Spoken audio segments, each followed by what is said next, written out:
Welcome back to CFB Nation. I am your host, Nino Brown, and we are back with another episode of Devy Dollins here on the CFB Nation. I got my guy, Dino, in the house. Dino, what's cooking? I'm excited to finally have Devy back. It took a little hiatus, so it's good to be back. And then our guy, we've been high on this guy for a couple of years now, so I'm excited to go a little bit more in depth with him. Yeah, it seems as the time is now. We watched him at Red Oaks for a few years. The injury bug one year, but I think we've got some hype out of his own camp about him, and we'll get into that later. But I think this kid's going to be something special. And we're talking about Taz Williams Jr. here. He's wide receiver for Baylor, 6 foot, 190 pounds, 4-star recruit. Wide receiver 73, 60 on Rivals, top 500 overall. Like I mentioned before, out of Texas, Red Oak High School. 3-sport athlete, right? Football, basketball, and track. Dino, 22.03 in the 200 meter. Quick? Really quick. That's cooking. Okay, that's cooking. That's what I like to see. So, I mean, the kids got smarts up here as well. We'll get into that a little bit later. We'll talk about, business endeavors. But let's talk about Red Oak. We told you he got injured, his senior year. But let's run through the numbers. Yeah, so sophomore year, 31 receptions, 582 yards, 5 touchdowns, including a 78-yard touchdown run. 23 his junior year, really picked it up. 80 receptions, 1,251 yards, 14 touchdowns. He also dabbled in the running game, 3 attempts, 16 yards. And then his senior year, like you said, he got injured. But he was off to a hot start, 15 receptions, 157 yards, 2 touchdowns. So almost 10 yards per catch. I would have loved to see what those numbers were at that rate had he stayed healthy. Yeah, I mean, the kid was, if you were to extend that over, a 12-game season, this kid was ready to put up some big. Let's just say wide receiver 75, 73 would be an afterthought for that matter. Oh, yeah. Easily. Me and Andy both are on this guy. Shout out Andy Pham, the #1 Utah recruit for Prep Zone. Kid's killing it out there. But yeah, me and Andy spoke many times about Taz. We interviewed him. Then Andy interviewed him, I think, last year as well. This kid, he's got the sauce. He got the juice. You know what I mean? And you see it on the field. It was the injury. It was like, all right, everything happens for a reason with the kid. And he's like, I'm on to the next to get better, get back from this, and we're just going to get bounced back. And I think we're going to see it bounce back here. Talk to me about how many offers he had, because, for a kid that was the 73rd wide receiver, it seems a little bit odd here.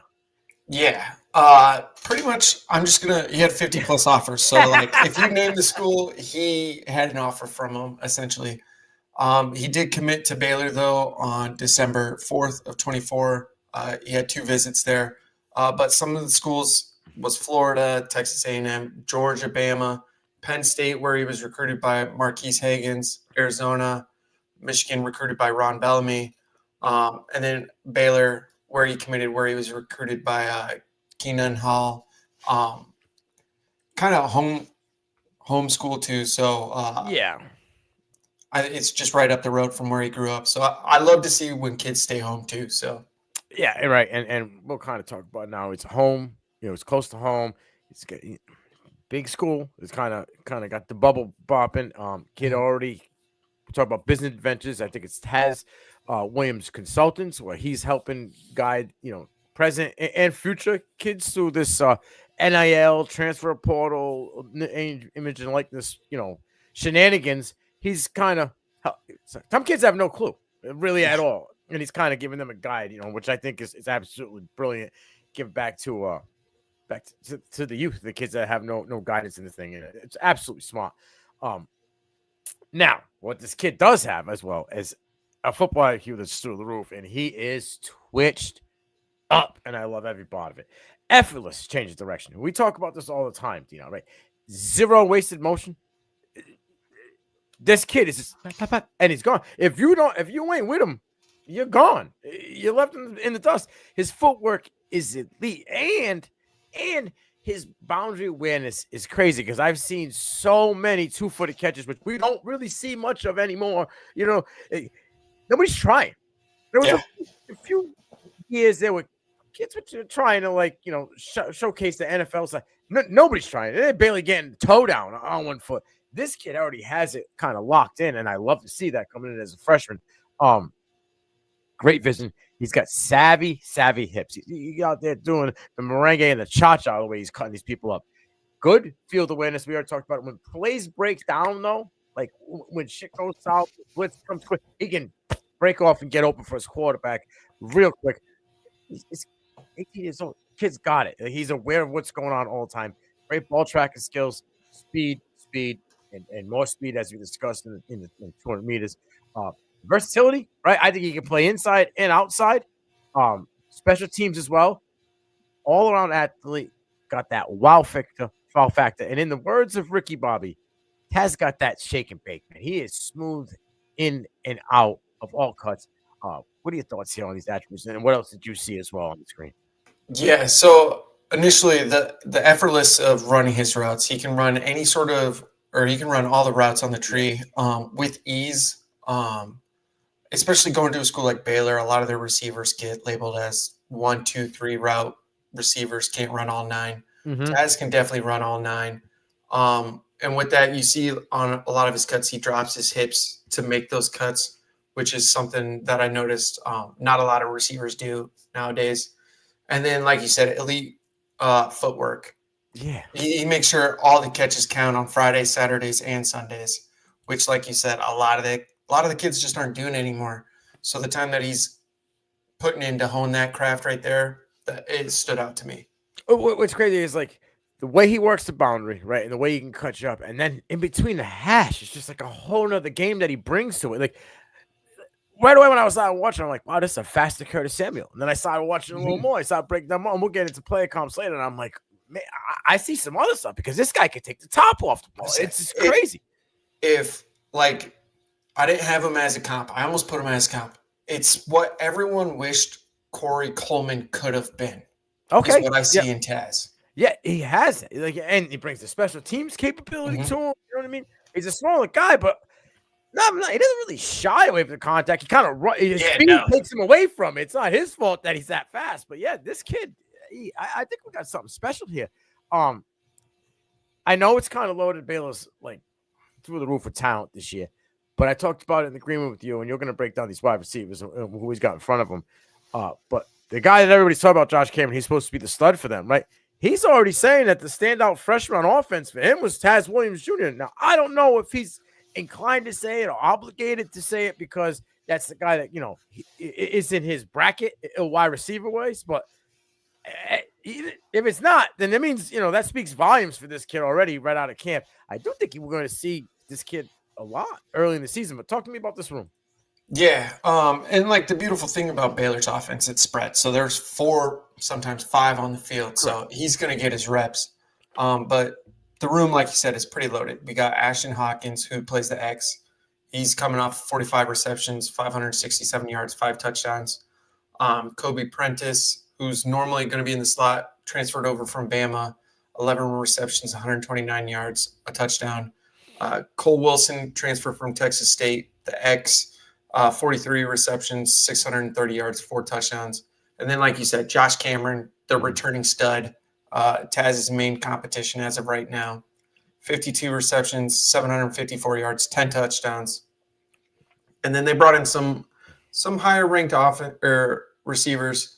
You got Ashton Jones, 3-star, 6'4", 185 pounds out of Shadow Creek High School in Texas. He was wide receiver 183. But again, 6'4", 185. He's their jump ball guy. Yeah. Then you got Chase Collier, another 3-star, 6'1", 167 pounds out of Bowles High School, wide receiver 174. I see him more as solely a slot guy. So it might not be too much competition for Taz, like playing time, unless Taz goes for that slot. But looking at this room, yes, Josh is their stud, but I wouldn't be surprised if we see Taz start challenging Prentice for that slot time early off, and then eventually making a play for either Hawkins or Wilson's time at at the X or the Z. So it's crazy that you said that, because I was just about to say I've been a Kobe Prentice guy, I'm hoping, bang on the drum like Ruben Owens 1 year later. It's gonna happen. It's sooner, and it hasn't happened. I thought last year, at Bama, was going to be the year. He just disappeared. Like right after the first 3 weeks, he was nothing. Yeah. Why is he all of a sudden going to appear in Baylor? Like, I think that there's instantly competition there by default, because I don't think Kobe Prentice is going to live up to the hype that he had coming out of high school. Yeah, he's got more competition at Baylor than I think he would have faced if he stayed at Bama. Right. I agree. For the position that he plays, because obviously Williams is playing on, Williams can play both, but Williams is mostly on the outside. As far as Ashton Hawk, this kid, the NCAA gave him, his news earlier than most of these guys, but he had to wait like till mid-fall camp before he got cleared to play by the NCAA. So he might be not all. There's a chance we see Taz a little bit more than we would have had it been, if everybody had everything going for him right off the rip with this wide receiver room. Yes, it's loaded, but there are kind of some circumstances that are overhanging both of these guys here. One kid hasn't done it yet, and one guy has done it, but he's kind of late to the party this year. Taz has been there from the jump this season. I want to think he was an early enrollee as well. So I want to say he was too. I think it's going to be hard for them to keep him off the field, especially when their alpha is saying this kid's a stud. The coaches are going to listen to that and be like, okay, let's see how much of a stud he really is. So I'm thinking he's going to get early reps. I would think so, and especially if what you put him in on a punt return, the kid rips one for 45, and all of a sudden, the volume's up in the stadium, the vibes are up on the team. It'd be hard to take him out if there was an opportunity for him to play on the wide receiver line. So let's talk about player comps here. Like I said, I started to watch. I saw a little bit of Curtis Samuel, but I feel like that's like the Mayo pick. It's the easy spread pick that everybody kind of goes with, the guy who runs the ball, whatever. So when I just looked at pure, just like receiving side of the ball, and special teams, a guy that people kind of forget about, it wasn't that long ago, and Tulane just started to turn the corner here. It was Donnell Mooney, right? This kid, he's come on in the NFL as of late, but he's got that speed off the top. Not the biggest guy as well. 154 receptions, 2,600 yards. He had 19 touchdowns. He ended up being a 5th-round pick. I think it was 173 overall. It was at 2020. Went to Chicago. He had a year at Chicago, right? Didn't he have like one season? And I think he got hurt, right? And then he went to Atlanta, right? Yeah. Balled out last year. People don't even think about it. I mean, balled out the first year. They didn't say anything. Balled out again the second year. It's still not really talking about the kid. It's crazy. But his game translates. A guy who could take the top off the ball. A guy that can kill you in between the hash marks. A guy who's got really good footwork and knows how to, work the boundary. We've seen some of those crazy deep ball catches for touchdowns in the NFL, Donnell Mooney, as well at Tulane.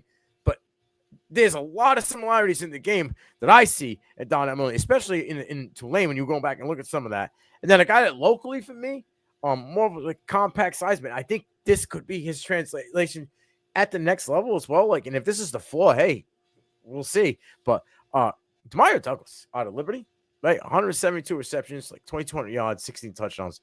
But he had punt returns. He had kick returns. He had over 700 yards combined on special teams. He ended up being a 6th-round pick, 210th overall in 2023 NFL draft.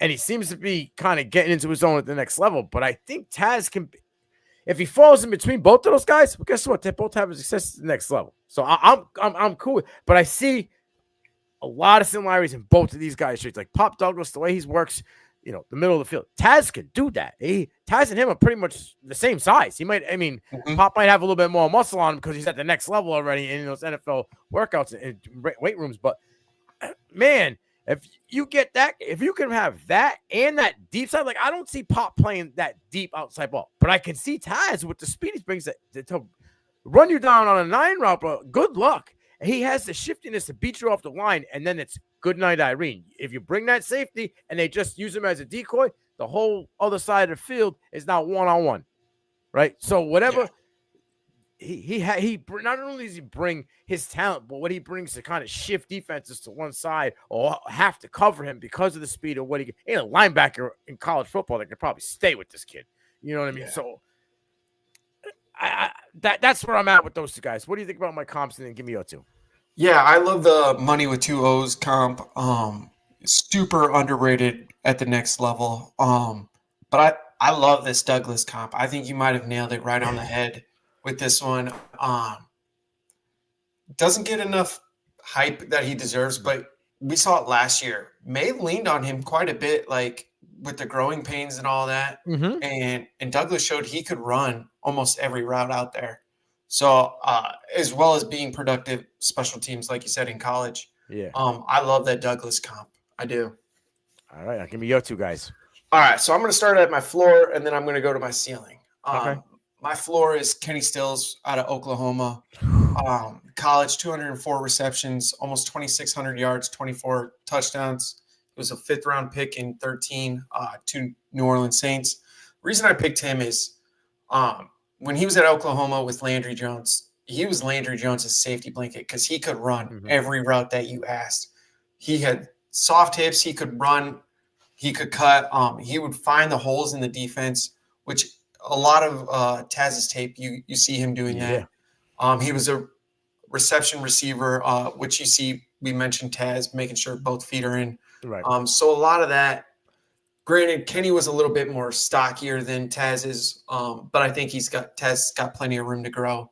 So that's my floor. And then my ceiling, yes, I know he's got off the field issues, but I went with Henry Ruggs out of Bama, 12th overall in 2020, 98 receptions, 1,700 yards, 24 touchdowns. This is kind of where I see Taz is, like, if everything clicks, sort of, because he's got the speed. We mentioned that earlier. Mm-hmm. Henry could run almost every route. Granted, New Orleans, they used him as the burner to get deep pass, or Vegas. I mean, Vegas. Yeah, they used him as the deep ball guy. But even at Bama, he showed flashes that he could run any sort of route. And I think if Taz is able to put on a little bit more on his frame, he kind of fits that Henry Ruggs, because I think Ruggs was 6 foot, maybe closer to 195, 200 at his heaviest. And he was able to run. So I think if Taz can put on that size and keep the speed, I think he's going to be a Henry Ruggs clone. Listen, Henry Ruggs was an absolute. Oh, he's monster. A freak athlete. Yeah. Yeah. He was 5'11". Yeah. 187, I believe it was. Okay. Yeah. And it's a height wise, a little bit, but Kenny Stills was the guy. I love Kenny Stills. I mean, he's the reason Landry Jones holds all of Oklahoma's records passing. And he kind of was underrated because when he was in Miami, and it was 2013, 2014, he had, I want to say, 800 yards. One of those years, 900, right? 847 yards he had for Miami. He had 700 yards in Miami, and then he almost had 1,000 yards the second year in the league in New Orleans. So, like, underrated. This dude was underrated, but he was productive. He was a very good 2. Hey, if Taz is a 2, not everybody can come in as a small wide receiver and be Zay Flowers, right? Like, it doesn't always happen, right? Or put on 15 pounds of muscle and keep it all and just ball out and at the next level. But what he has so much in his tool belt, like, you know what I mean? Like, those Home Depot buckets that come with the bag all around and all this. That's what Taz Williams brings you. He brings you, he's ready to go. I got every tool you need in the bucket, and I can do whatever you need me to do. That's why the Pop Douglas thing for me just screams off the screen. It's like, Taz can do that. Taz can run in route. Taz can run a fade. Taz can run a comeback. Taz can run, you know what I mean? He can come in motion. Taz can run on the outside. He can burn you over the top. Like, oh, wait a minute. Play breaks down. Taz knows how to run off the route, break off. Oh, Colby's going to it. Let me sit down in the zone. Oh, it's man coverage. It's zone coverage. Oh, here's the pocket. Let me get here. I don't know. Boom, sit. Boom, open spot. Like, he knows how to do all that already as an 18-year-old freshman. That's going to get him on the field no matter what. It's hard to keep talented. No, I'm not knocking Baylor, but it's Baylor. We're not Georgia, right? It's not Alabama where, like, the talent like that's going to sift. Talent like that at Baylor's coming out to play. It is what it is. Especially when you got a kid like Sawyer Robinson, who was projected to be a quarterback at the next level. He has that prototypical build to him. this could be a safety blanket right off the rip for Sawyer Robinson when things don't work out. Oh, boom, where's Taz? Let me find Taz. Oh, we got to get something quick off the line. Let's get Taz in there, right? Put Taz in motion. Boom, hit him quick. Sawyer, boom. Let's get it going. Oh, it's 3rd and 15. Where's Taz? You know what I mean? Like, Cameron's going to get his. Cameron's going to be the guy. He's probably going to get 70, 75, receptions, 1,000 yards. But I think Taz is going to challenge every other wide receiver in this room. Maybe not week 1. Maybe not, but when we start rolling, we get to week 4 to 7, right? Where little bumps and bruises on these vets here, right? And fresh legs come to play, and they start playing in this Big 12 matchups. Then I think we're going to start to see, because then that's when everything matters, right? Everything starts to count a little bit more. And when you have an X factor like this kid, it'd be hard. You might be answering questions of why you're not playing him, right? Like, everybody better ball out for him not to play. Right. I don't think it's out of the realm to think that he gets 25 to 35 catches and maybe like 350, 400 yards as a true freshman. I really don't. Yeah, I could see this kid getting like 15 to 20 offensive snaps a game. Yeah. Oh, yeah. In the first couple of weeks, like right off the rip. And then whatever happens, whatever the production is and the outcome, then we'll reevaluate that from there. But it's hard pressed not to see the kid, the way he plays the ball, the way he can. You put a heavier, I don't know, nickel DB on this kid. Good. No chance. Good. Not a chance in hell. They're going to address him at the line. You're not even going to be able to press him. As soon as you put your hands up, he's gone. Like that's the thing. He has all of it. He has the hand movement. Like you think you got him, boom.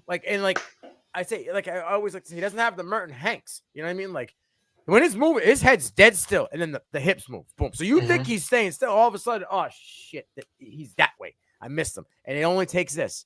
All it is a little bit right here, and he got the advantage. You can't let him get the advantage. You know what I mean? So I'm excited for this one. I think, like I said, I think in this Devy Dolan might pop a little bit sooner than some of the guys we mentioned. But it's always good to be ahead of the game. We've been lucky so far. They've been hitting, but I think this guy's going to hit a lot sooner than they have recently. So I'm Nino Brown. That's my guy, Dino. This is Devy Dollars on the CFB Nation. We out.